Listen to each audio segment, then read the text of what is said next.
All right, joining me now live is Christian Roessler. He's professor of economics at Cal State East Bay. Professor, thanks so much for joining us. Yeah, glad to be here, Liz.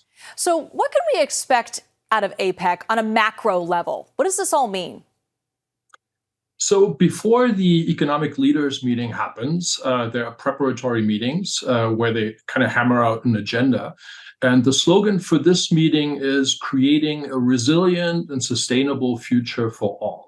So there's sort of three keywords in there: resilient, sustainable, for all, meaning inclusive. And resilient in particular is an interesting choice that you wouldn't normally hear in this context, but I guess that's against the background of the diplomatic rifts of some of the major APEC countries that are here. So you have the United States, you have China and Russia on the other side. The US has sanctions against Russia so that the leaders of the country can't even attend. And so resilient refers to protecting trade to the extent that it's possible in that situation, to make sure that especially key elements of supply chains will still function. So natural resources, transportation, perhaps computer chips.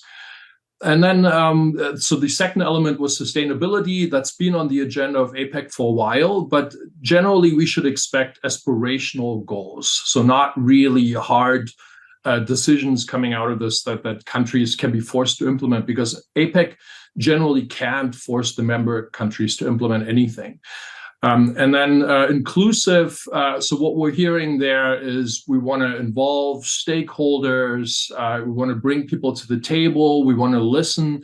So again, these are not really hard promises. Mm-hmm. And it's interesting that the main thing that APEC does and that it's committed to isn't part of that slogan, right? So the slogan is creating a resilient and sustainable future for all. There's nothing about free trade in there, but that is really why APEC was established and what it's trying to work towards in small steps. Now, that's very difficult at the moment. There had been some progress in 2016 when eventually the United States didn't ratify a free trade agreement.